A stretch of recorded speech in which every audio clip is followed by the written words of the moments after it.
everybody. Welcome back to another episode of the Round Table Battlefield. So, today we have a very interesting topic. This is a topic that is the reason why I have a headache today. Not because I'm sick, because it's solely because of this.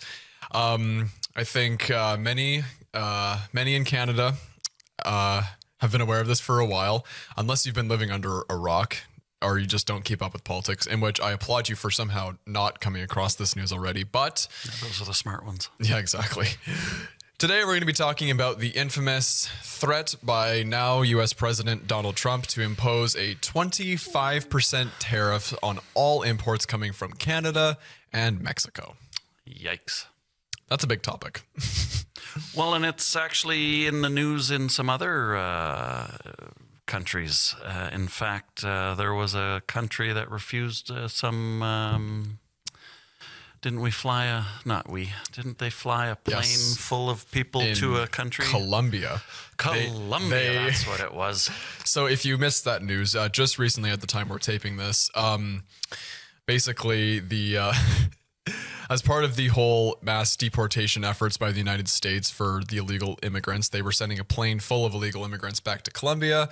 And basically, while the plane was still in flight, Colombia just said nope and turned the plane back around and made them fly back to the United States. Yeah, sir, we have a missile locked at our plane. So back to U.S. So that was I thought that was pretty funny, just because Trump made all these huge, big, scary threats, and like pretty much one of the first major chances to get this done is just flying right back out the window. Does I can't see your laptop screen. Does it talk about the aftermath? What happened with the Colombian deportees? I don't have that. This is just purely for the tariffs question. Just for the tariff question. I was curious if you could look up, I don't know if you can open another window and see what eventually happened. Because I heard a rumor, and I'm saying rumor because it hasn't been confirmed. I'm hoping you can confirm it, or we'll prove here and now that it was just a rumor and never actually happened. I don't want to fake news anything. But I did hear that that Colombian situation did get resolved. Yes, being reported as of about less than a day ago. According to the BBC, the Colombia backs down on deportation flights after Trump tariffs threat. Exactly. So you can pick up on a connection. You can pick up on a pattern, I think. I think there's a pattern. Might be a pattern. If you don't do what Trump wants, you're going to get slapped with some tariffs. This seems to be the message of the day. It's a big spooky buzzword. Big spooky buzzword. So did the plane actually end up landing then? I will have a quick scan through my notes here. So Colombia let that sucker land? Well, here's the kind of brief opening article from the BBC. A looming trade war between the U.S. and Colombia appears to have been averted after the Colombian government agreed to allow U.S. military flights carrying deported migrants to land in the Andean country. The spat erupted on Sunday when President Gustavo Petro barred two military planes carrying Colombians deported from the U.S. from landing. The Trump administration responded by threatening to slap punitive tariffs on Colombian exports to the United States. President Petro at first said Colombia would retaliate by imposing tariffs on U.S. goods, but the White House later announced that Colombia had agreed to accept migrants, including those arriving on U.S. military aircraft, without limitation or delay. Right. So we're just going to toss out the whole bully, because that ship has sailed. Trump is a bully, obviously. The United States likes to get their way, and if they don't, then bad things happen. Mm-hmm. And, it worked on Colombia. Colombia allowed to let the military planes land, and problem solved. Whether they have run into problems in the future, we'll find out. The point of all of this is that tariff seems to be contingent on something. Mm. That's the rhyme and reason. It seems to be if you don't follow our policies or follow our directives or follow our initiatives, there's going to be repercussions. And in Canada's case, I believe, well, I shouldn't pretend to know the answer. What is the official Trump reason for the tariffs? Well, so why does Trump want to do this? Trump's America First trade policy aims to reduce trade deficits and bolster domestic industries. By imposing tariffs, he seeks to make imported goods more expensive, encouraging consumers to buy American-made products and thereby supporting U.S. manufacturing and job creation. Yeah, that sounds like a canned answer, but that's not when he originally spoke about putting tariffs in, Yes. I believe that was because of something that Canada was failing to do. Correct. And just underneath that line I just said, the administration has expressed concerns about illegal immigration and drug trafficking, particularly fentanyl, entering the U.S. Through its northern and southern borders. Yeah. Also, perceived unfair subsidies and defense contributions. Trump has criticized Canada for receiving substantial subsidies and relying heavily on U.S. military protection without commensurate defense spending. He argues that it's time for Canada to bear more of the costs associated with its defense and reduce its dependence on U.S. support. Right, and that's not a new criticism of Canada. The 2% NATO spending threshold has met that for quite a while. That's been a sore spot, I would imagine, for many NATO countries, although many NATO countries also don't meet their 2% commitment. Yeah, I'm going to check the numbers on that too. Yeah, we're not the only one lacking in that regard. But certainly fentanyl is it's a four-letter word these days, and it's a touchy subject, and it gets a lot of attention. And it's hard to ignore that it's a problem, because it certainly is a problem. The numbers don't lie. Fentanyl is sweeping nations and destroying lives. Now, I don't know specifics of how much Canada contributes to the U.S. fentanyl problem. It's tough to nail that down. However, I've seen accusations of fentanyl coming in to Canada, and because it is so easy to get it across the border. So yes. There does seem to be a small ring of truth because we do have the longest undefended border in the world. So that's a tough argument to refute. What I'm basically building to is should Canada follow Colombia's lead? Should we lock our borders down and get on top of fentanyl? To me, fentanyl definitely makes it hit home, right? Like if there's a fentanyl problem, I think if we stopped fentanyl coming in to Canada, it probably would have a much more difficult time getting to the Americans. It's true.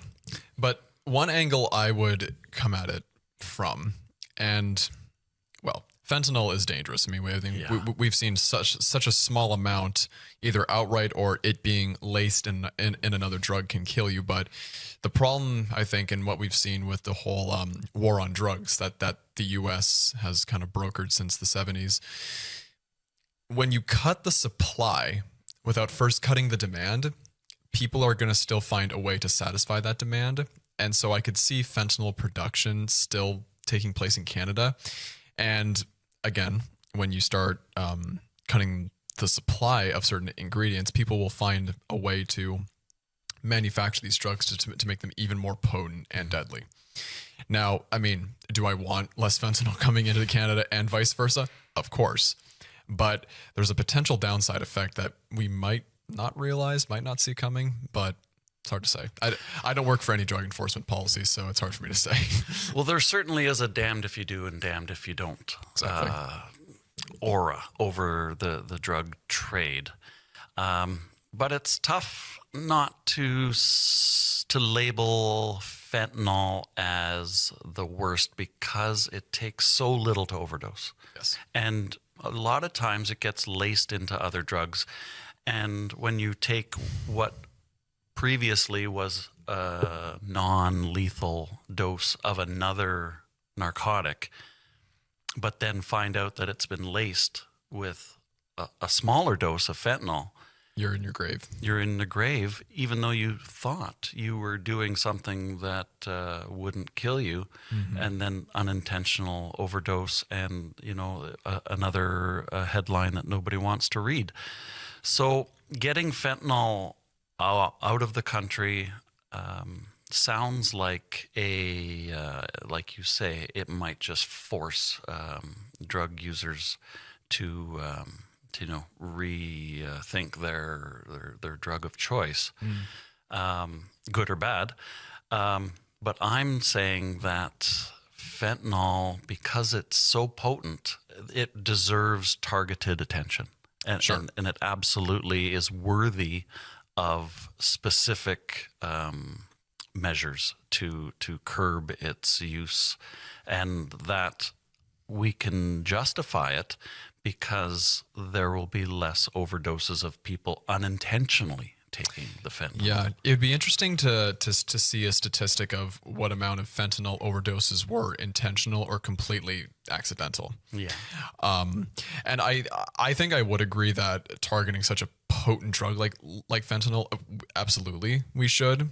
It's just a matter of how do you do it. And I think locking down the border may be a little better. I heard them suggesting using things such as, using drones to monitor like those kind of very sparse areas to monitor movement. You could do that. But it's hard to say because there are so many creative methods that drugs have been able to get through the border, particularly through like, the US-Mexico border. Like you see some of those graphs, how it's like you see the car that drives through the border, and yet there's like big, bags of cocaine stuck in the wheel wells. Yeah. And like these very creative, unique ways that they find their way through. So if they wanted to start being a lot more strict at the border of them, like checking everything up and down, well, that just slows the border down. And especially in some of those busier crossings, like maybe at Windsor and Detroit, or Vancouver and Washington. Well, that'd be bad. And of course, because we can't know everything, what I don't know is, can drug sniffing dogs detect fentanyl? That's a good question. Probably hard to say. Yeah, it's probably a touchy spot, or we'd be more on top of fentanyl in this country. Maybe the drug sniffing dogs aren't quite enough.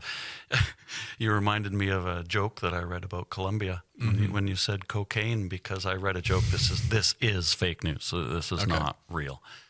This is just a joke, and the joke was that Colombia was going to respond to America's tariff threats by putting a tariff on cocaine.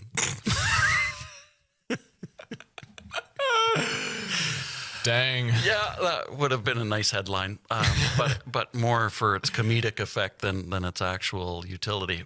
But I did get a kick out of that. The one thing I did notice, when we started talking about this tariff question, we started talking about Trump's conditions, i.e. the border and the fentanyl.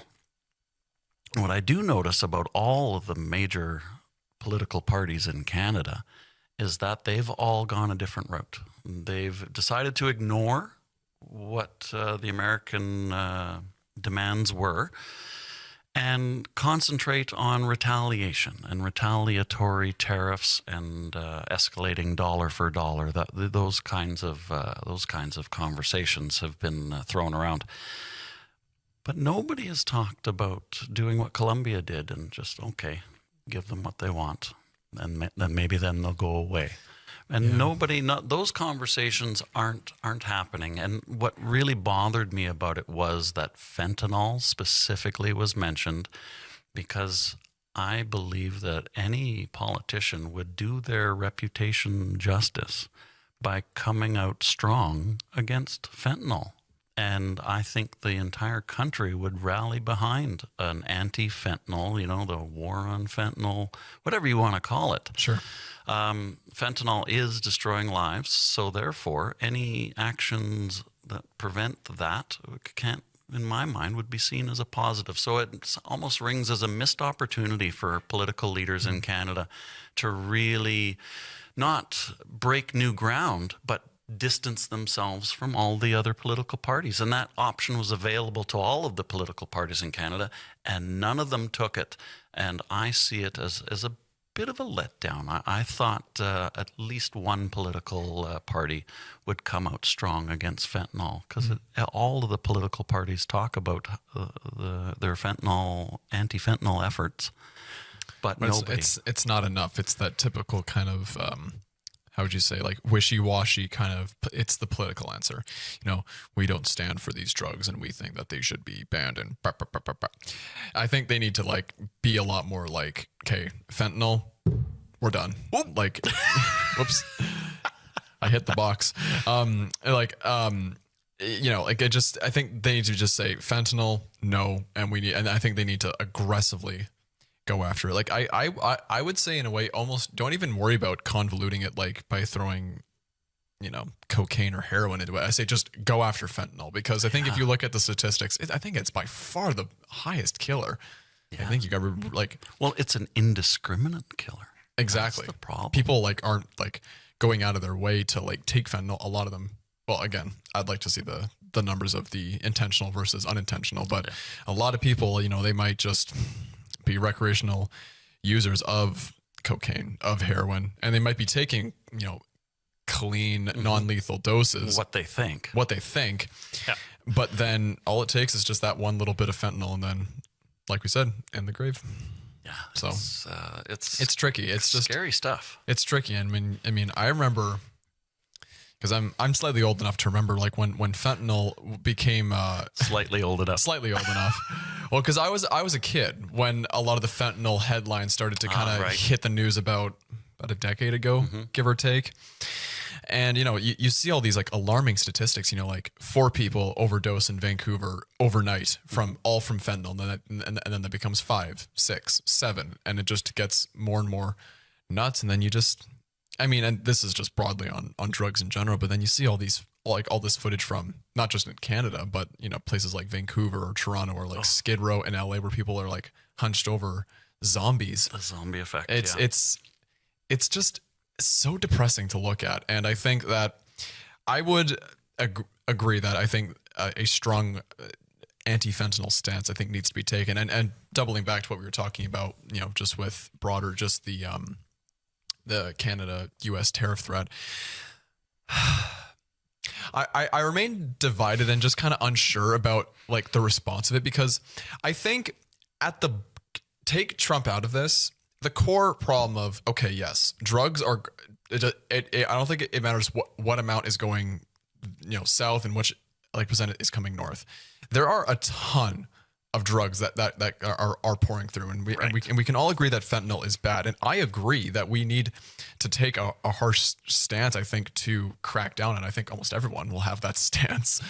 And even I think spending the 2% of the GDP on NATO, because I think history has shown that countries that are meek and obedient and don't want to stand up to rising threats, that leads to war. If you remember a certain time period in Germany when a certain man with a mustache was in power, France and Britain, they didn't want a second world war, because the Great War had just happened 20 years prior. But at the same time, they took this method of appeasement and not showing strength. Yeah. And I think with take your pick, whatever's happening, like with Russia and Ukraine, or with Israel and Palestine, or the Houthis, or with China, whatever. I think one of the ways of showing strength is showing that, don't mess with NATO and the military. Like it's the strongest military alliance in the entire world. Absolutely. And I think if you don't show strength by not spending up to that 2%, you're not showing strength. And I think that you will be seen as a pushover in the eyes of our enemies. And so I think, should we go out and wage war and be like aggressive? No. But we need, I think, to spend up to that. So doubling, kind of reeling back in my point, if you take Trump out of it, I think most people could agree on these points. But I think because when it's coming out of the mouth of Trump, people don't want to, they don't want to, feel like they're being obedient to someone like Donald Trump, regardless of how you feel about him. There are a lot of people that don't like him. Which is perfectly justified. Sure. Have you seen where Trump puts his hands? Mm-hmm. I know. Yeah. Has to be one of the dumbest comments I've ever heard come out of a president. Yeah. But you know, he is what he is, and well, we have no choice, right? They elected him, and now we have to deal with it. For 4 years. Yeah, for 4 years. So that's why I like Colombia's example. Right. Problem, solution, done. Okay, Canada, problem, solution? No solution. We're just going to tit for tat, and we're going to play this escalation game because, like you say, we're a weak NATO ally. Yep. That's a fair statement. Yes. Historically fair statement. Yeah, and I agree. Yeah. So there's that embedded little word in there, weak. And like you say, if you show weakness to Trump, he's gonna eat that up. He's gonna put his boot on it and he's gonna squish it, and he's not even gonna feel bad. Nope. So I like where you're coming from. Project strength. Strength is power. United States, whatever you think about them, they do have a lot of strength. They do have a lot of power. Probably better to be allied with that than opposed to it. Yeah. And I think when it comes to the greater U.S.-Canada relationship, I really champion our relationship with the U.S. because I think when you look at it from Canada's perspective, we are incredibly lucky to have our biggest trade export partner right next to us, a very friendly, strong, historically strong alliance, so much trade, so much positive things, but yet kind of seems like Trump's thrown it's helped to throw a wrench in it. And so I think we need to keep ourselves aligned with the United States, but yeah, it just gets tricky when you have someone like Donald Trump, and there's a lot of complexity with kind of stomping through the mud. Yeah, ruffles the feathers, ruffles right? the feathers, yeah. And well, you know, it's been over 100 years since we've gone to the war with the States. Maybe it's time to freshen our 200. Polish the swords a bit. No, I'm kidding. I don't want to get the matches ready. We'll go back down to White House and we'll burn it again. Get the matches ready. Yeah. Well, I'd rather not be steamrolled today, but. No. But you know, we have to. We live too close to the border. Yeah, we're a little bit too close to the problem. But I do like the fact that the border is a topic of conversation.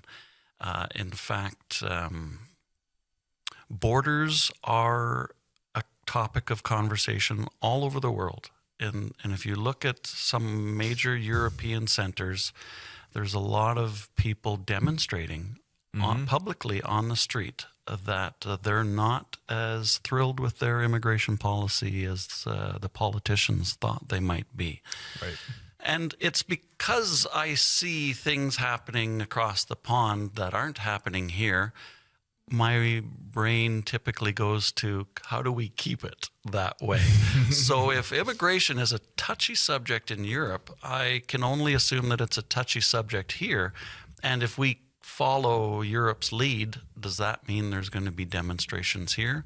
I don't think demonstrations are very helpful for a country that's trying to heal, trying to deal with an overbearing neighbor to the south. I think we have a lot of problems that are, well, easier to solve than others. And like you were saying, the fentanyl problem, it's tricky. How is it getting here? You know, which other drug is it latching on? Is it contaminating? So now in order to chase fentanyl, you're chasing the entire drug trade because you don't know what drugs are laced with what. So that's a big, sticky, icky problem. However, illegal immigration. It sounds like something you were talking about. Drones sounds like a perfect technology to get on top of illegal immigration. It's the new craze. Well, I even heard a rumor that Manitoba RCMP had some helicopters. Really? Just for this. Now, that's unconfirmed. We'll have to look it up. But so that might be fake news. But just the fact that Manitoba is talking about using helicopters with the RCMP for border patrol, I see it as a step in the right direction. I'm surprised that politicians haven't been more forthcoming with, hey, we are doing things to get on top of our border. here's an example. But like I said, I haven't confirmed. I haven't seen this helicopter yet. And until I see it, or maybe go for a ride in it, until I see it, I won't believe it, because you'd think the RCMP would be a lot more public about a major asset purchase like that. So that's why I'm a little, I don't know if that's actually true or not. But stay tuned. Next week, we will have some exclusive WCGtv content where we will be up in a helicopter at the Peace Gardens. No. Promise. 100%. Promise. Oh, yeah. You can bank on it. Yeah. Well, I mean, again, I think drones would be the best option because, you know, they're small. They don't take up a lot of space. In theory, they're more environmentally friendly. They're, you know, they're just battery powered. So. And autonomous. And you can just, you know, fly them and just. Yeah, you set up your. They're very drones. quiet, Yeah, and they're hard, and they're hard to see. So even because, you know, if you can, most people can see and hear a helicopter coming from a distance, so it's easy to hide. Yeah, so they could shelter. Yeah, you know, you could shelter, you know, behind a tree or whatever. Drones, they are very. I mean, like I remember, like I've flown a drone here in the city, and it was like at the Keystone, and it was maybe it wasn't super duper high up in the air. I mean, it was high up, but not very, very high up. And you lose sight of that thing so quickly. And it was like one of those bigger, fancier, expensive drones. So I think in terms of just them being inconspicuous, I think it's perfect. But yeah. Well, the drones that we use in desert warfare, Afghanistan was a really good example that I'm leaning on. Their drones they're pretty airplane big sized. Yeah, they're basically the size of a small airplane. Yeah, being capable of like firing rockets. I know Canada not so much, but certainly the Americans. American drones, which were even bigger and more sophisticated than Canadian drones. But the neat part was because of their smaller size, there was an altitude that you could set the drone to fly at where it was invisible unless you had a scope or binoculars. And then try to find it with a. Or if anything, you know, they might be able to even camouflage the drones where that too. Where like the underside of the drone, you make it the same hue as the blue sky or the clouds. And then then you need two different drones. Well, depends on how much they want to invest in it. I can see all the illegal immigrants wait. Oh, cloudy day. Okay. Let's go. Yeah. I can see a blue drone up there. Look at all the blue drones. I do like the drone idea. I love drones. Drones are cool. They're very nifty. I like if getting on top of illegal immigration has the side benefit of getting on top of fentanyl. Boy, it's a tough issue. Tough issue to ignore, which is why I circle back around to why the major political parties are basically ignoring such a topic, a controversial topic. Maybe that's why they're ignoring it. Maybe it's too controversial. Perhaps. Canadian politicians are afraid to touch it. But that's why you come here to get real talk about real issues. Not master debaters. Yes, master debaters. Well, I wish I still had the numbers up in front of me, but I saw like the rough amount of illegal immigrants that like have gone from specifically Canada to the United States, and compared to the amount of illegal immigrants were in the United States, it was seriously like a drop in the bucket. Like we're talking like 1%. 1%. So barely anybody. So I mean, I think Trump saying illegal immigration. I mean, again, he could be more. Because again, this was a 25% tariffs on Canada and Mexico. So maybe he was just speaking all the issues broadly under one umbrella, and he was more specifically speaking at Mexico, which of course that's a long documented issue.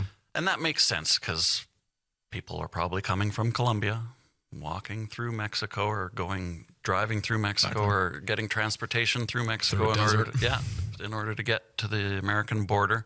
So the numbers, obviously the southern border is a greater problem than the northern border. 110%. I just didn't think it was a 1% to 99%. I thought it was a little closer to we're about half of the problem that Mexico is. Yeah, it was just one number I saw. It could be not maybe very accurate, or maybe it was a smaller sample size, like over a smaller time span. I don't know, but obviously it's a far bigger issue at the southern border than the northern border. So I think if Trump was making that one of the specific issues about the Canadian border, I think that's a bit of an overreaction.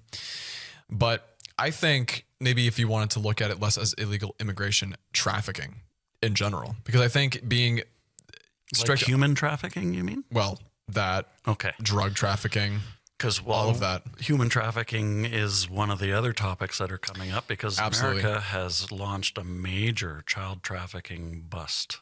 And it's just breaking news, and it's apparently huge. Well, yeah, I mean, that's a very scary, it's a very grim topic that not a lot of people want to think about. But again, I think in terms of the border, if you wanted to be strict on drug trafficking and just overall human trafficking, like, I think I would support that. And I think most people would support that.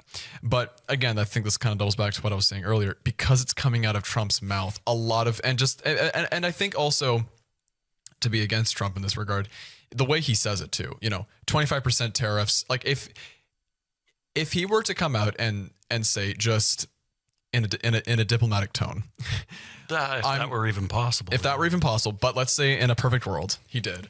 And he just said, listen, I think there are some issues because, the US-Canada border, it's a large border, it's undefended. There are problems with, human and drug trafficking across the borders. I think we should take some measures and work with Canada to resolve these issues. I don't think there'd be significantly less people up in roar about it. But and I think Canada would be easily more willing to work with the States if he had a more calmer approach. But because he comes through in his usual way, 25% tariffs or else, blah, blah, blah, blah, then people are like, well, it's kind of like, it's the difference between, you look at the pile of dishes on the counter and you think, like as a kid, and you think, I really should do that. I think I would feel good and I feel a sense of accomplishment if I went and did that. But then your parents walk by and say, take care of those dishes. And you're suddenly like, well, now I don't want to. Yeah, I just lost my will to work. Exactly. I think some of that, it's kind of that pettiness, if you will. I think some of that might be in play too. I think we're in an episode of Mean Girls. We very well could be. Very well could be. Well, it seems to be my way or the highway, that kind of attitude, like you say. Yeah. And that's not constructive. That's not the way to talk to your number one ally. No, exactly. And Right? and I think for as great as relations, I'm pretty sure, like, historically, like, the U.S. has been our number one ally, just in terms of almost everything. And I think, to have this very kind of hostile attitude towards it, it's unfortunate. And I think, maybe even just with past politicians, like if like Obama or Bush or Clinton wanted to, like, again, if they had the same concerns as Trump with the northern border, you could probably make the safe bet that they would have come with a more diplomatic tone, saying, listen, we have some problems. I think we should talk about this and we should do something about it. And I think we would have been able to work with them pretty smoothly, as I think it should be. But again, you have Trump coming in doing his thing, and suddenly it becomes a whole like global thing. Like, this is like global news. Well, to respond to that line of thought, I'm wondering if part of Trump's appeal was the attitude of, to heck with the diplomats, to heck with the bureaucrats, to heck with the people that slow things down and never get anything accomplished, because human trafficking, drug trafficking, all of this trafficking, it's been going on up until, well, obviously up until right here, right now. I mean, it's still going on right now. Happening as we speak. As we speak. So to see a headline of somebody doing something about it, taking real action, directly addressing the problem, these aren't the kind of headlines we're used to reading. We're used to reading the headline, like you said, the diplomats got together and they have a plan, and $20 billion from now, everything is going to be better. Right. And then, you wait and nothing gets better, but the money's still gone. Yeah. So I'm curious if that's not part of the sentiment that actually got Trump elected. Is people sick of hearing, we got this problem, we solved it, we wrote a bunch of money, and everything's taken care of, but then the problem lingers. I think you bring up a good point. And I think personally, I would agree. I think there's a lot of bureaucracy that and diplomatic solutions that do slow things down. Sure, it's the more polite approach, Right. but it does slow things down. And I think, that's and what Trump's doing, that's classic populist rhetoric. Like, yeah, and populism has existed in a somewhat mainstream format in the States since, I believe, like the late 1800s, early 1900s. I think populism, in a way, it can be effective because it really voices the frustrations that everyday people can have. Yes, it's very emotional. It's very erratic, very emotional.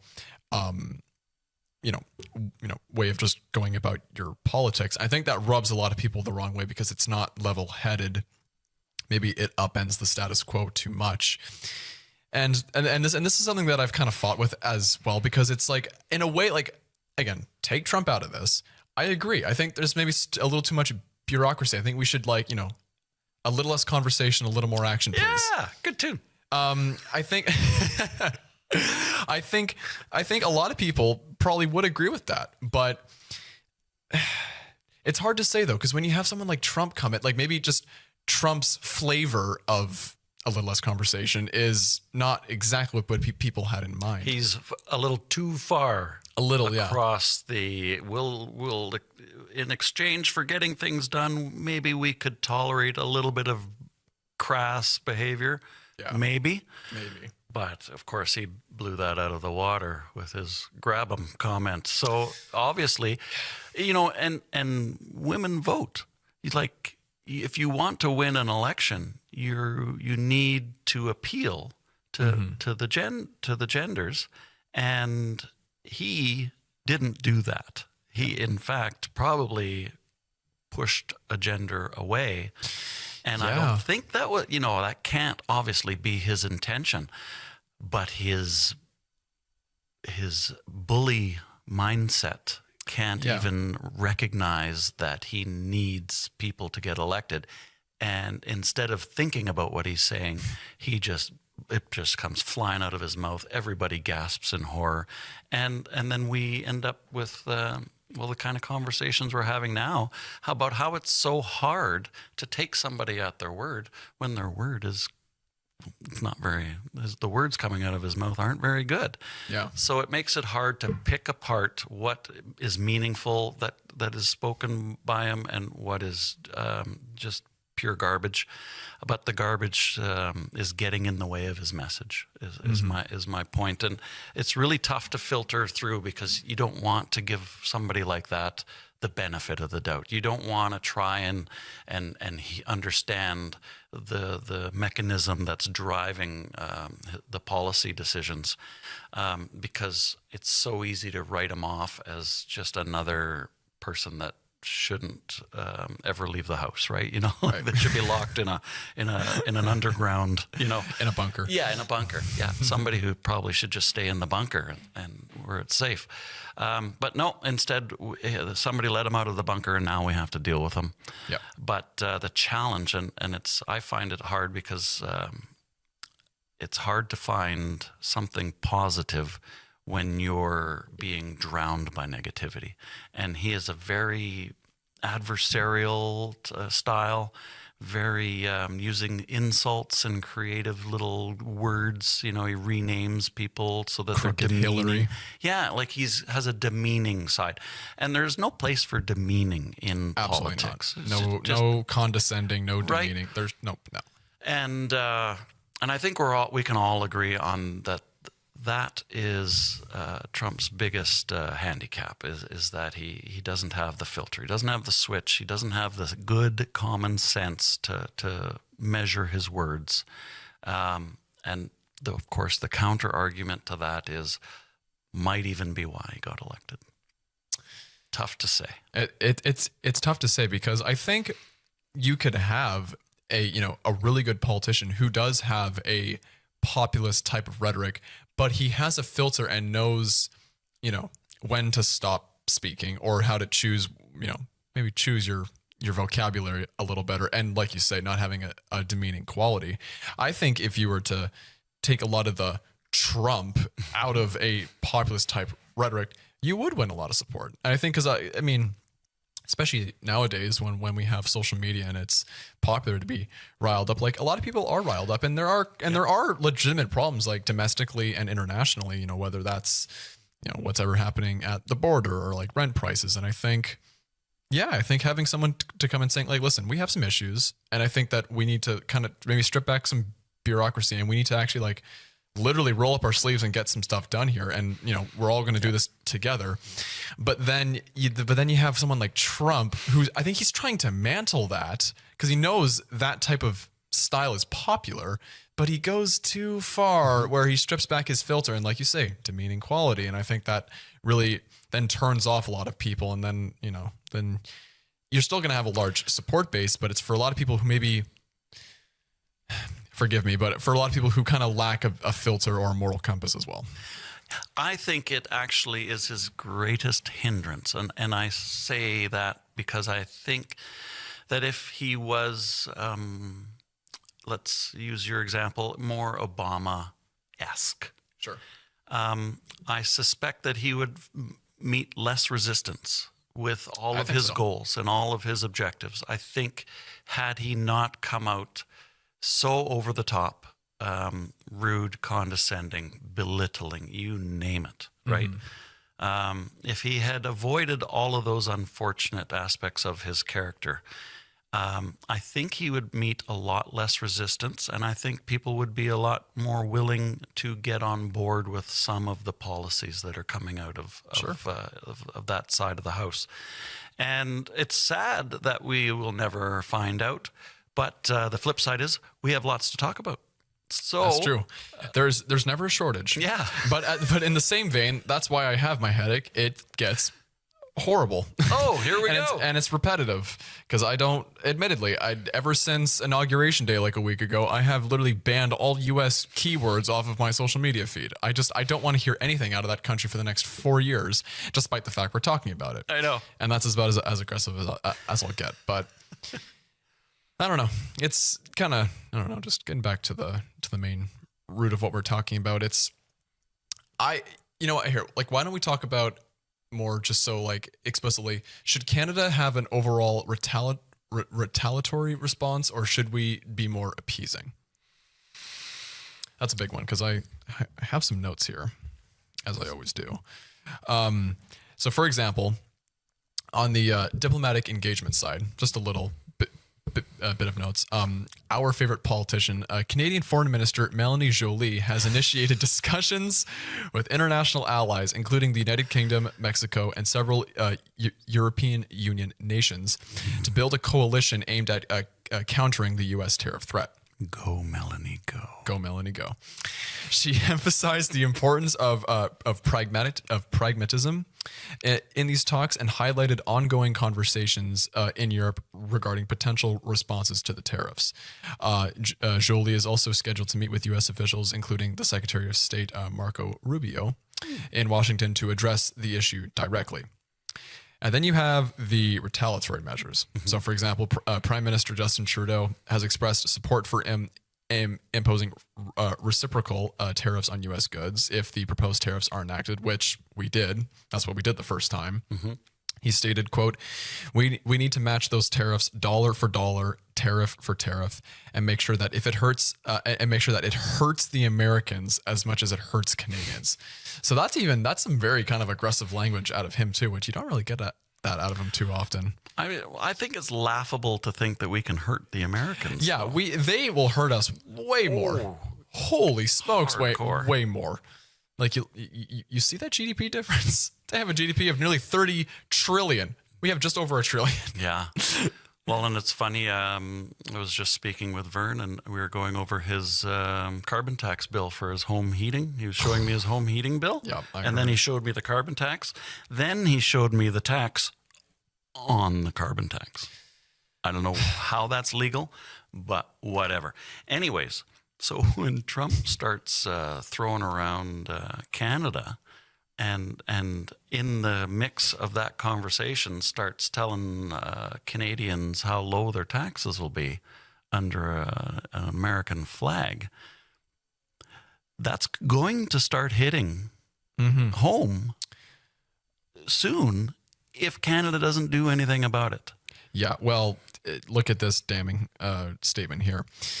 The Canadian economy is heavily dependent on trade from the U.S., with goods worth $3.6 billion crossing the border daily. The proposed tariffs could lead to a 2.5% decrease in Canada's GDP by early 2026. And get this, if you were kind of, ticked off by when inflation rates went up a few years ago, an inflation rate could increase to 7.2% by the middle of this year.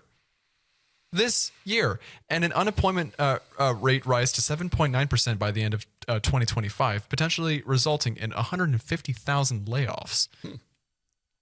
Like, that's bad. Doesn't matter which way. No, it's no big deal. We'll just borrow money. We'll be fine. We just borrow more money. Come on, have you seen how much money we've borrowed? We're fine. Our national debt, I think, has doubled under Justin Trudeau's leadership. Doesn't surprise me. Yeah.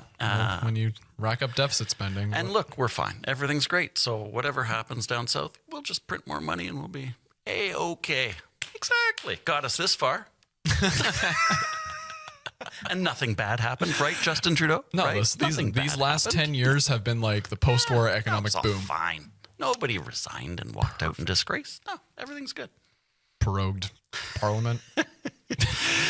That is for a debate that will be coming up soon. So please stay tuned. We're not going to talk about that. But we only have so much time. Exactly.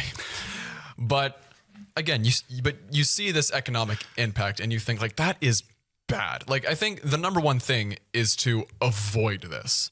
It's now just, do we retaliate or do we play the appeasement? And I think we talked about a good, in good length about, playing the somewhat appeasement role, right. but more so, let's actually like solve the problem. Like we're not just kind of getting down on one knee for the United States. Well, there's certainly an argument for some choice tariffs, like from Canada to the Americans. There's certainly an argument to do some tariffs as we don't want to give the impression that steamroll us, we're fine. So we do need to, I wouldn't match dollar for dollar. I don't know why dollar for dollar is such a catchy phrase for politicians to say on TV. I think it should be tailored specifically to industries that will have the greatest noticeable effect. I think it's overstating to say that we can hurt the Americans, but we can tailor our tariffs to have the greatest effect, greatest noticeability. Sure. Because what we want Americans crying to their politician that we can't get our Canadian goods anymore. Something's got to change. That scenario may exist somewhere, and somebody who is more familiar with what is being exchanged across the border would probably be able to do that. I suspect there's probably some pretty good Canadian wine. I don't know if you've tried Inniskill and ice wine. I haven't, no. Amazing. Niagara Falls. Delicious. It's probably the best wine I've ever had in my life. We should just ban all the wine that comes out of the Okanagan Valley and Crown Royal and the beer. Crown Royal, yeah, that'll kill them.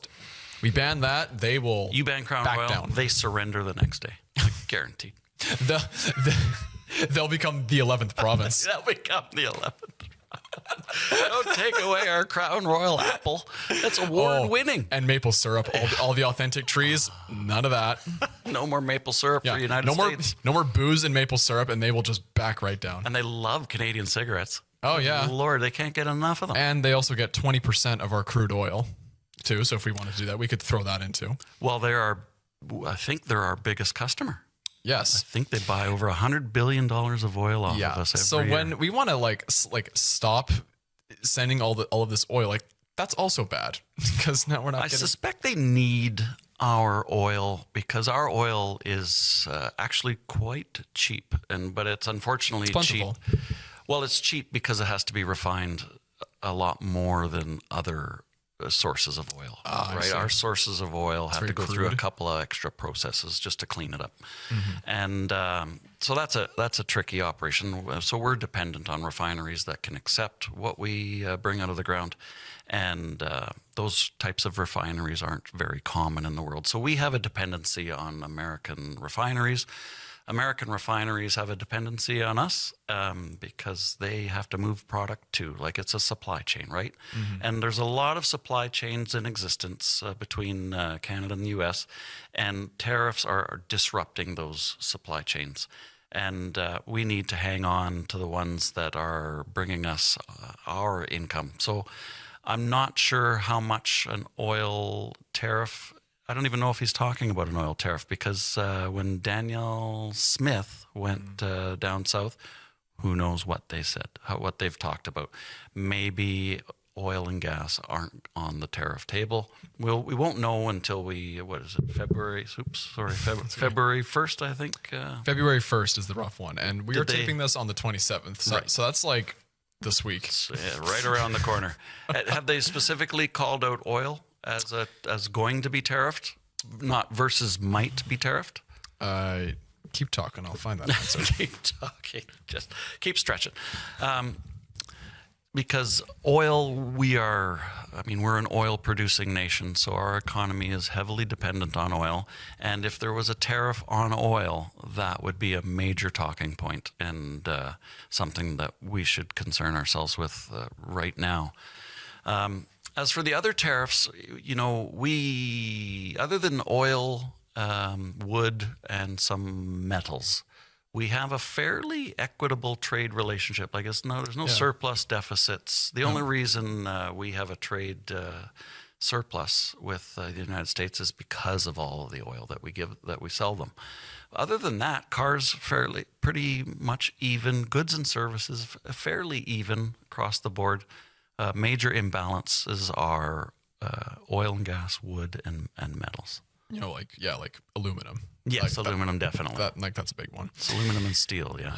Well, here's we're kind of running thin on time, but here's a quick little bit. So from the National Post, as Canadian politicians try to come up with a response to Donald Trump's tariff threat, a sticking point has emerged over a significant Canadian retaliatory option, limiting exports of Canadian oil and gas to the U.S. The majority of the majority of Canada's oil exports, largely produced in Alberta, go to the United States. And Alberta Premier Daniel Smith has flatly refused to entertain the option of cutting off that supply to American refineries if Trump slaps a tariff on Canadian goods. So they don't want to do that. And I mean, and when you look at the history of Alberta not really being a fan of Ottawa, if Trudeau and the Liberal government wanted to limit what, Alberta heavily exports, mainly on them, that would tick off the West so much. I don't think they'll ever vote Liberal ever again. In fact, I think Trump is using it as a wedge. I think maybe he's tapping in that wedge into the Alberta border, trying to see if he can chip them out of Canada. Well, I mean, there's the whole Wexit movement or whatever. After Brexit, like Manitoba, Saskatchewan, Alberta, and BC all leave for the U.S. Okay, listen, if you're listening to me, Canadian politicians, please, for the love of God, don't. Please. But maybe it's but at the same time, if that's true, why would Trump want to do that? Well, that's what I mean. If Trump doesn't put a tariff on oil and gas, he's basically chumming up with Alberta. Is he doing that to try and maybe entice Alberta to maybe start considering this whole 51st state thing? Hopefully not, but I bet you the bugger's probably thinking those things. Wouldn't surprise me. Right? Because why political leaders do what they do, oftentimes we don't have all of the variables, right? We have some of the variables, and we talk about how those variables will be affected. And it may be the fact that the politician is playing an entirely separate variable. In this case, Trump maybe thinks Alberta would be a lot better if it had an American flag flying over it. And so he can have all that oil and gas. Right. So now maybe he's going to play nice with Alberta. Maybe he's not going to tariff the oil and gas. And maybe he's going to see if that can be a wedge that just maybe convinces Alberta to make join the dark side. I don't know how they develop their policies, but it's a little bit scary. Yeah. Well, I think at the end of the day, this doesn't really beat back any of the stereotypes that the United States is obsessed with oil. Yeah. Well, the world, unfortunately, runs on oil. Well, hopefully in the next few decades, maybe we can get off of it and maybe do some more green alternative options. Let's go nuclear. Well, as soon as we get some hemp, we need to grow more hemp. Grow more hemp first, exactly. Yeah, I think most of our clothing has oil in it, so I'm not sure. Do you remember? They used to have polyester pajamas. You believe that? Jeez. Victorian era England, polyester pajamas were all the rage. Basically, plastic pajamas And underwear that laces up. Yeah. I know. Who thought that was a good idea? Wear a suit Do you to know breakfast. why they got rid of polyester pajamas? Why? Too many kids were lighting themselves on fire and dying. And do you know how many kids had to die before some politician said, you know what, maybe we should stop putting polyester pajamas on Thousands. our children? More than thousands. Millions. Tens of thousands. Oh my God. Yeah. Well, on that grim note, but actually, I will say really quickly in conclusion, I give credit to the premiers when the federal government was really taking their stance of let's all be retaliatory, let's stand up to them. I give credit to all the premiers. All of them got together and just said, okay, you know what? Let's start talking with a lot of the states that we border because, Canada sends hydro down south. Alberta sends all like the oil, BC with all the lumber, whatever. They actually got together and actually tried to have some conversations with a lot of the states that they border. I give them credit for that instead of, Doug Ford has been a weird example. He was like, we're going to stop the energy. But for the most part, they took a far more, nicer approach and just that, okay, let's actually get together and solve these issues. Extend the olive branch. Exactly. What a wonderful thing for Canada to do. Great news story. Yeah, Canadian premiers, well done. Bonus. Yeah. Well, yeah, and just not just being an extension of the federal government. Not just We're not dollar just for dollar. Yeah. Roll up our sleeves. No. And with that, we are out of time. So we thank you very much for watching today's episode about the 25% tariff threat. And again, like we said, February 1st is coming up, and we'll see. We'll see. We'll see what happens. See what happens. See if we're still here. Exactly. But stay tuned for more Roundtable Battlefield episodes coming your way soon. And from Kevin and Colin, we will see you soon.